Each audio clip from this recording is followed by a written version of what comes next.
Hey, what's up guys, Rev here. So today we have a whole host of Twitter freak related developments to look at, but first a quick 20-second spiel. Advanced GG is running another buy one get one free sale, and you can use my link in the pinned comment and use that to save a lot of money and restock on whatever supplements you need, whether it's the focus, energy, hydration, whatever you need. Now is a really good time to do it because this will be their last buy one get one free sale for quite a while. So this offer ends at the end of the day on Tuesday, so best to act now if you're interested. So moving on to the first story of today, some Twitter freaks are angry about this post right here. You obviously get what's going on the right side here, talking about Hogwarts Legacy and the related drama and harassment campaigns, but it's being compared by some to this right here. So for context, there's been some outrage directed towards a couple different companies, but Bud Light in particular, for featuring a particular trans person on some of their ads. And I don't really care what the reasons are for any of that, but people are boycotting these products, dumping their Bud Light out. And yeah, some people are now mocking these often conservative people who are upset about these promotions, calling them snowflakes. But the joke is, these same people were threatening, doxing, and harassing people over the Hogwarts Legacy game. The only side note I'll say here is that if you need a reason to boycott Bud Light, I don't know what you're doing. I mean, it already tastes like rainwater mixed with piss, but, you know, if you need your reason, you got your reason, I guess. But people are quick to point out in this meme that it doesn't say why. As in, it's not telling everyone why they were threatening and harassing people over a video game. This is to the tune of 30,000 likes, by the way. That's pretty insane. So yeah, it's crazy how the narrative continues to change as time goes on. It started off in February as, oh, there is no harassment, you're just making that up. And then it became, well, there was some harassment directed towards streamers, but it was actually an alt-right psyop used to frame trans people on Twitter as the bad people. And now it's just evolved into this, well, yeah, it happened, we harassed them, but we had a good reason for it. Now, please, tell me what the good reason was for. Tell us why this all happened. Like, really. Like, imagine it trying to explain and justify harassing, doxing, and threatening people over playing a Harry Potter game. You know, it doesn't get any less insane the more as time passes on. It still is crazy. Like, the whole Hogwarts Legacy harassment campaign feels like a fever dream at this point. It was such a crazy point in time that really it's going to be studied by future generations of how crazy people can get online, especially Twitter freaks. But nonetheless here, like, here's a good litmus test here. If you went up to a random person, talked face to face, and tried to explain how all of those things that were involved in the harassment campaign were okay because they were playing a Harry Potter game that only shared with its creator's IP and nothing else, and how that is okay. Like, they would think you're insane. They would think you're a Twitter freak. But it's just how we've gotten to this point where no one really has any accountability for what they've done. They see that the harassment was somehow justified or it wasn't even harassment. But yeah, you know what? It's still going to this day, and it's still worth pointing out. And you know what? The Twitter freaks haven't stopped the harassment campaigns. This tweet from a soon-to-be suspended account, I would imagine, making this tweet about Pikamee only 24 hours ago, saying, "Me in Pikamee's house, activating her webcam and filming myself brutally game-ending her, while her avatar just smiles because it doesn't detect anything and the chat is in emote mode." Yes. So, totally normal Twitter freak right here, very well adjusted. So for context, this person was arguing in a thread about Lolicon, and they were making fun of the defense that it's just a drawing. And they're saying comments like, oh, well, if I drew a map of your house and how I was going to game end you in it, it's no longer a drawing now, is it? Well, no, it's not. That is a threat. That is a real threat. Just like this is a threat, because it is not just a drawing in this case. It is being directed at a human being.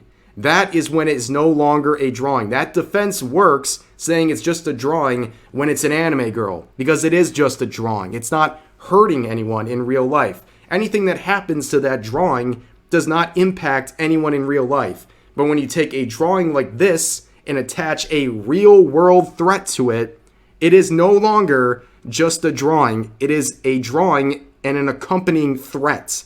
That is a difference. And it is unsurprising that schizos who can't see the difference between an anime girl and real human beings would not be able to see the difference between a drawing and a threat. Yeah, not surprising at all. But moving on to our next story, somewhat related, it is always good to diversify your reach. That's why my gringo ass is appreciative of one of my Brazilian mutuals who can point out drama that I never would have found otherwise. So it's very, very good system we have going here. But their tweet says, over this other tweet saying, Brazilian tourists crying that the one Brazilian dude that actually make it in the anime industry made a lolly anime. So if we go to the actual tweet, translated, of course, the best Google can, this Brazilian cosplayer has a lot to say about No Game, No Life, saying it breaks me a lot when people say, my God, an anime made by a Brazilian. What the F? And the anime in question is this one. And of course, it is No Game, No Life. So for context, the creator of No Game, No Life is an individual who uses the pen name Pikamee. And they are Brazilian born. They moved to Japan when they were a child and then became a manga artist and, of course, created No Game, No Life. And there's people in the replies basically saying Japan can claim him back because they don't want this sick individual making this content.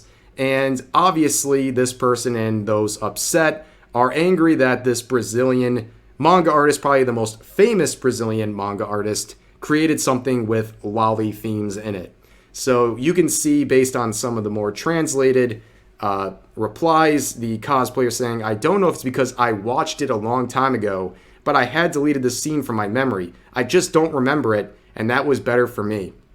So the funniest thing is, obviously, they admit to watching it, which honestly, not crazy, because you think about when No Game, No Life came out, it was pretty mainstream, okay? Like, nobody was batting an eye. You might have had a couple cheesy FBI open up memes going around on Reddit or something, but, like, it was a main staple at the time. And I think one of the funniest thing is, like, if you look back at people's My Anime list, like, how many aunties have we caught with a My Anime list, publicly listed, that has a completed 12 out of 12 episodes watched of No Game, No Life? It happens all of the time because it was just a mainstream anime. No one really thought anything too crazy of it. But now people have this revisionist history where they're going back and saying, oh, I can't believe I participated in this gross thing. And now they have, blackout memory. They totally forgot. They were so traumatized by what they saw. They can't even remember watching it.